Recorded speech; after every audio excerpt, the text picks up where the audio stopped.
Okay, so good morning. This morning we are doing the Protestant Reformation. And I'll explain to you how it gave birth to capitalism. This class, it's going to be hard conceptually because we're going to take concepts we learned before and combine them to help explain the world we live in today. So if there's anything I'm saying that's not clear or confusing or debatable, please interrupt me, okay? All right, so I want to make sure that you can follow the logic clearly. Okay, so first of all, what I will do is explain the three major differences between the Protestant religion and the Catholic religion, okay? So let's look at Catholic first. In many ways, the Protestant religion is a response to the problems created by the Catholic religion, okay? So there are three main characteristics about the Catholic religion. The first is the idea of orthodoxy or dogma. Okay? So there's a set of beliefs in the Catholic religion that you must memorize. You're not allowed to question it. You're not allowed to interpret it. You must memorize it. Okay? And what maintains the orthodoxy is the idea of hierarchy. So only priests and the ordained, those sanctioned by the Catholic Church, have access to the Bible. Only they can interpret the Bible properly. They are favored by God. The Pope is God's official representative on earth. Okay, so that's the idea of hierarchy. The last concept is the idea of justification by works. Okay? And the idea here is, if you want to be saved, you have to engage in the proper rituals. You have to do what the church tells you. Your actions matter more than your beliefs. Okay? Now, as we discussed in previous classes, these three main concepts that underpin the Catholic Church, they will create problems, okay? So justification by works, it creates a problem of hypocrisy. All right? And the idea here is, it'd be nice if you believed in God. It'd be nice if you believed in what you were doing, but you don't have to, okay? As long as you do what you're told, you can still go to heaven, okay? It creates the idea of hypocrisy. And obviously, there are a lot of people who are opposed to this, all right? Hierarchy creates a problem of corruption. There's no real mechanism to prevent the priests from abusing their powers. And as we discussed last week, the priests do engage in a lot of corruption and abuses, okay? And the problem of orthodoxy is it creates disconnection. Right? And the idea here is that ever since the dawn of human history, we humans are fundamentally religious. Our first and foremost need is to connect with God, to be with God, to work with God, and to access God, okay? And because of these three problems, disconnection, corruption, hypocrisy, there's always been dissent, there's always been rebellion against the Catholic Church in Europe. Remember last week we discussed the Cathars, the Waldensians. All right, so this has been an ongoing issue in the Catholic Church. So the Protestant religion was developed in response to these problems, okay? So let's look at the three major responses of the Protestant religion. Okay? The first response to orthodoxy is direct access. You don't need the priest to tell you what the Bible means. You can just read it by yourself. In fact, God wills that you talk to him directly by reading the Bible, okay? If that is the case, then the church must be fundamentally egalitarian. Because if everyone can access God, then everyone is equal in the eyes of God. But the fundamental demand now is justification by faith. You have to truly believe in God. You must develop your life around this faith in God, okay? So, on one hand, the Protestant religion is solving a lot of problems created by the church. But on the other hand, it's also creating a lot of problems as well, okay? So let's go very quickly over some of the major problems. If it's justification by faith, it creates a problem of anxiety.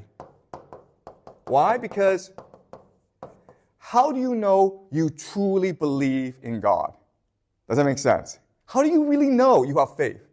You have to constantly prove to yourself that you truly believe in God through actions, through works. Okay? You have to erase doubt in your mind. And this makes you anxious. It makes you antic, okay? So that's one huge problem created by the Protestant religion. The second big problem is a problem of diversity. If everyone is equal, then everyone can start his or her own religion. And what we will see during the Protestant Reformation is an explosion of different religions. They're all different sets of beliefs. There's only one Catholic Church, but there's like tens of thousands of Protestant denominations. Okay?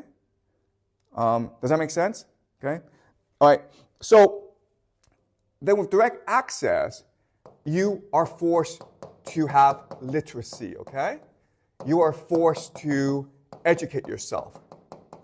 All right? And this is a good thing, right? But it's also a problem because if you're poor, you may not have access to education. All right? So this is a problem for a lot of people. And that's why in the beginning of the development of Protestantism, most of the adherents to this new religion are actually the aspirational middle class.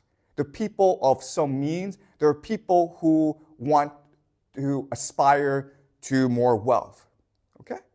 So this is the basic rundown of the differences between the Protestant religion and the Catholic religion. All right? All right. Are you clear about this? Are any questions so far? Is this clear to you? Okay. All right. So now I'm going to go deeper, explain the problems that this new religion creates in the minds of the faithful, okay? The faithful. All right. Okay. So the problem that within the Christian religion, as we discussed in previous classes, is the idea of the Holy Trinity. Okay, the Holy Trinity. The idea of the Holy Trinity is that Jesus, God, and the Holy Spirit, these are different forces that are independent of each other, but they are equal to each other, and they're part of the same thing, okay? So for the human mind, the way that our human minds are designed, it's impossible for us to understand this concept of the Holy Trinity. It's like saying like this pen, it is here and not here. Your mind has to believe that this thing is here and not here. And your mind can't do that, okay? Your mind has to believe in one thing, and it cannot believe in contradictions. But this is inherently a contradiction. The only way that our mind can process this is by believing that this is a symbol, okay? The reason why is that this is something, the only way that we can understand the Holy Trinity is to believe that it is both nothing and everything. Okay? And that's what a symbol is. A symbol is nothing that represents everything, depending on how you perceive it. The problem with this is that it creates the problem of anxiety. Right? Anxiety. Why does it create anxiety? Because, again, our fundamental need is to connect with God. And the concept of the Holy Trinity means that we can never truly connect with God. It is a symbol. It is an abstraction removed from us. We can never be intimate with God. It's either away from us or through us. But we can never touch it. We can never feel it, okay? This creates anxiety.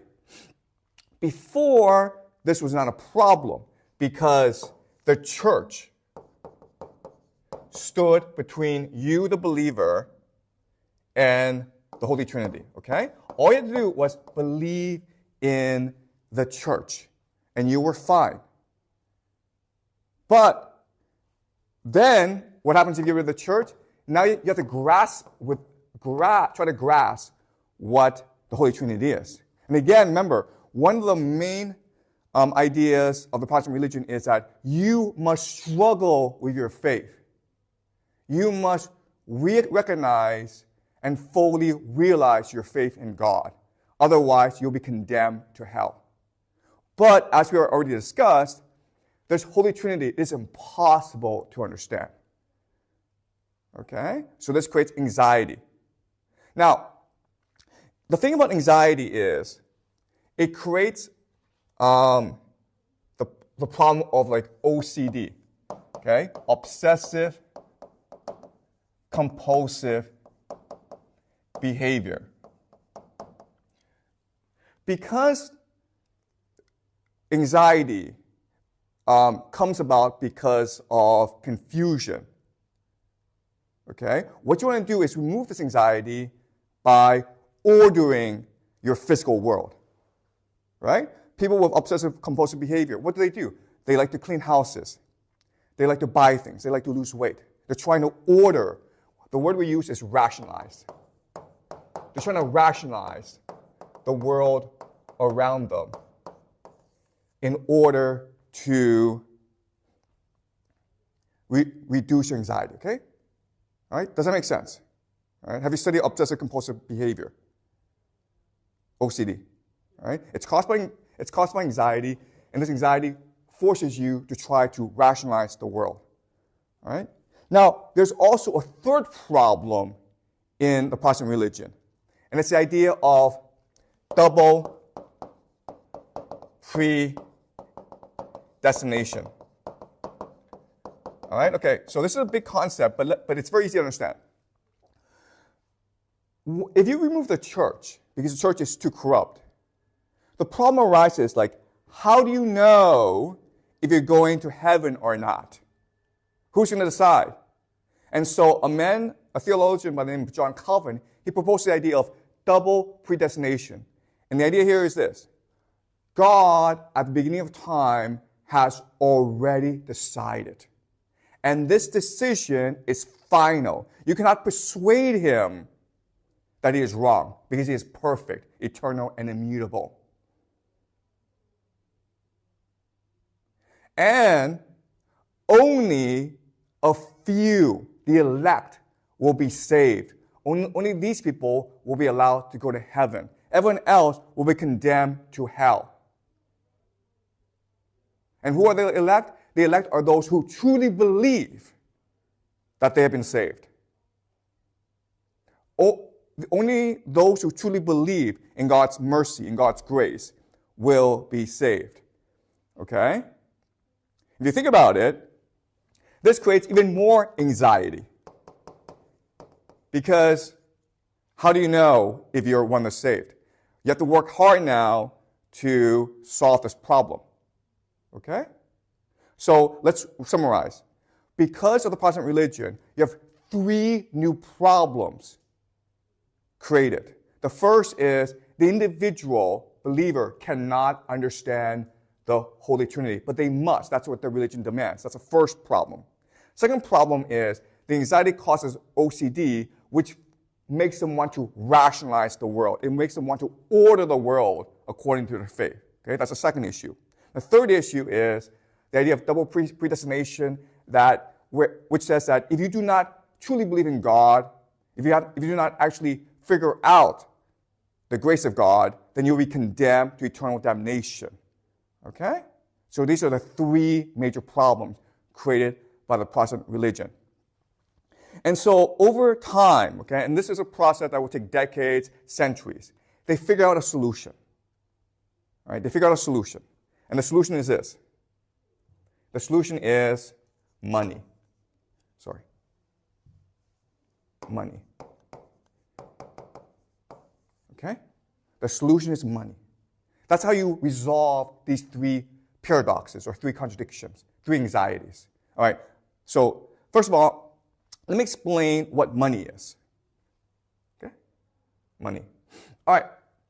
So, in the world, we are all different. We have different perspectives, okay?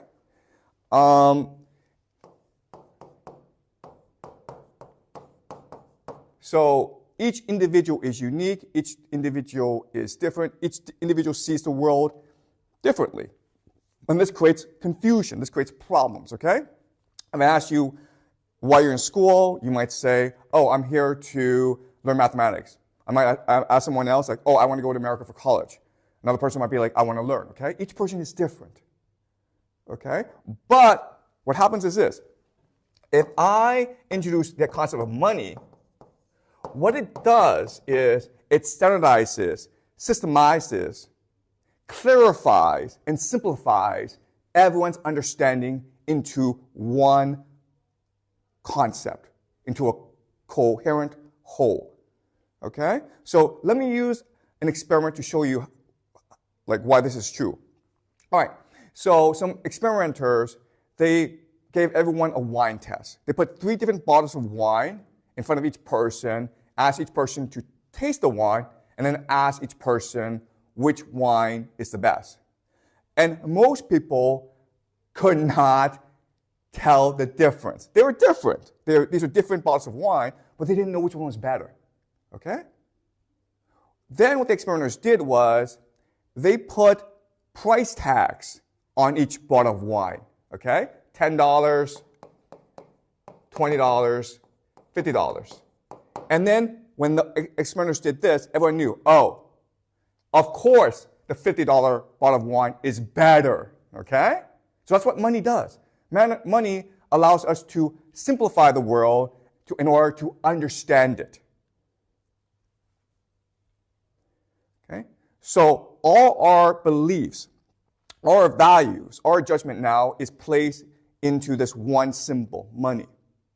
But then what happens is we then take this money and we reshape the world according to money. Okay, does that make sense? Now I ask you, why are you going to school? Everyone's like, to make money in the future. Everyone agrees on this. Okay?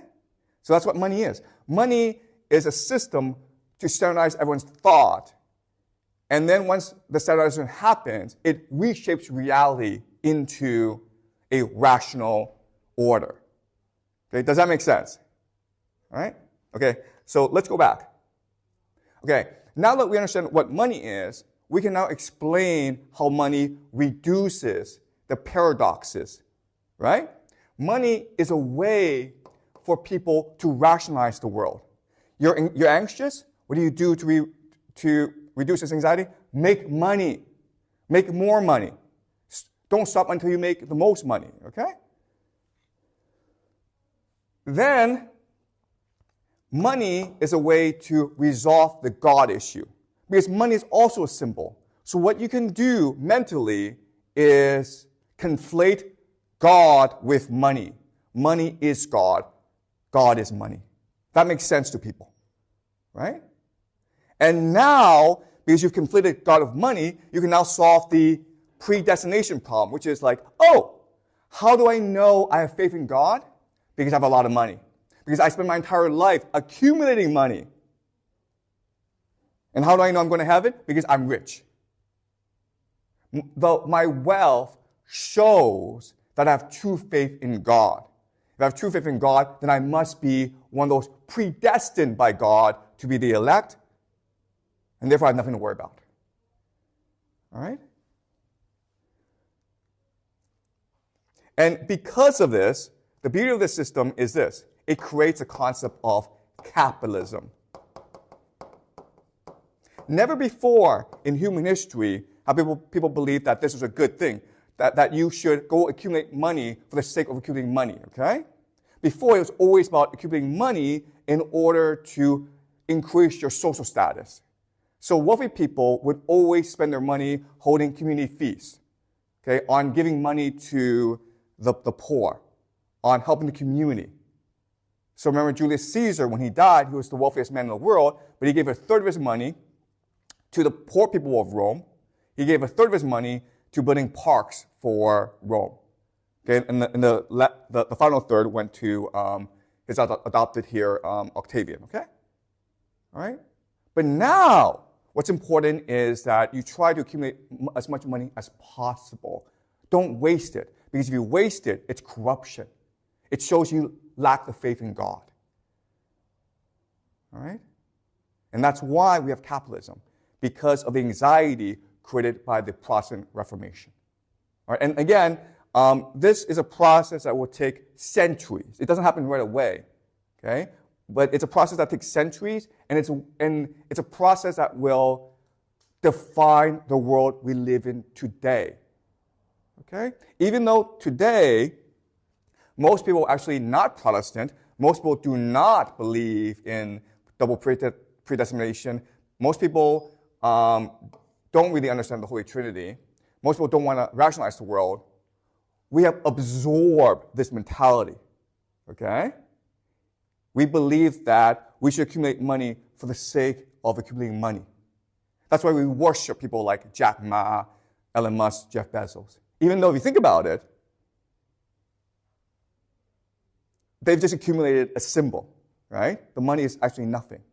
But we worship them because we believe that money is reality itself. All right? That's what capitalism is. Capitalism is the belief that money is reality in itself. All right, so I know conceptually this is hard, and this is a lot, and now what I will do is explain the historical context, explain the evidence for this argument. But first, I want to make sure that this argument is clear to you. This is a thesis, okay? This is an explanation as to why we have capitalism today. All right, so any questions before I explain the historical context? This is all clear? Okay, good. All right, so now what I'm going to do is explain the historical context as well as provide the evidence, okay? All right, so the Protestant Reformation.